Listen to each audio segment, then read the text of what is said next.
శరచంద్రికా తేజయామిని నిలోత్పలనివే మందగామిని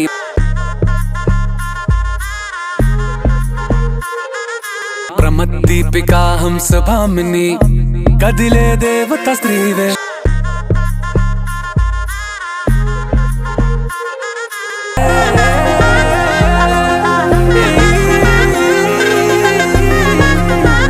ప్రభాస్ గారి సినిమాలు జనరల్గా మీరు చూస్తూ ఉంటే ఆయన చేసే ఎక్స్పెరిమెంట్స్ ఎవరూ చేయరు.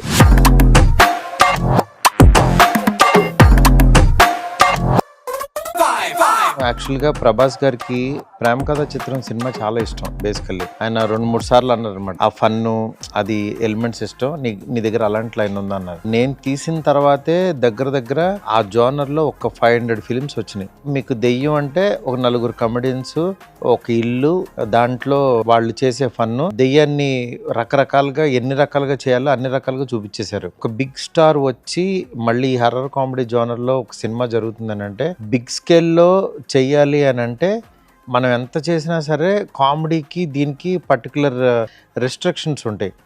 దీన్ని దాటి చేయాలి అని అంటే సంథింగ్ బియాండ్ మనం ఏదో థింక్ చేయాలి. ఆ ప్రాసెస్లోనే ఇందులో ఉన్న యాంటాగనిస్ట్ క్యారెక్టర్ ఎవరైతే ప్లే చేశారో వీళ్ళిద్దరికి మధ్యన ఆ ప్లే కొత్తగా కనుక చేయగలిగితే డెఫినెట్గా కొత్తగా ఉంటుందని దీంట్లో చేయాల్సి వచ్చిందనమాట. ఇది మీరు రేపు సినిమా రిలీజ్ అయిన తర్వాత చూస్తే ప్రభాస్ గారు కానీ నేను కానీ చాలా కష్టపడ్డాం. అది మీకు స్క్రీన్ మీదకి ఖచ్చితంగా ఒక కొత్త ఎక్స్పీరియన్స్ అయితే ఇవ్వగలుగుతాం.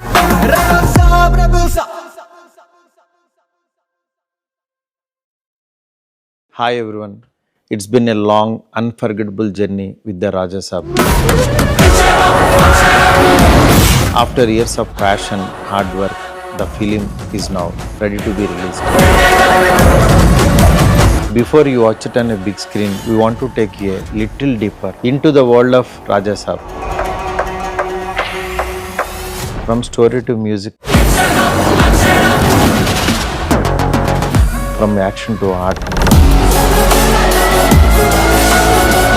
from styling to VFX.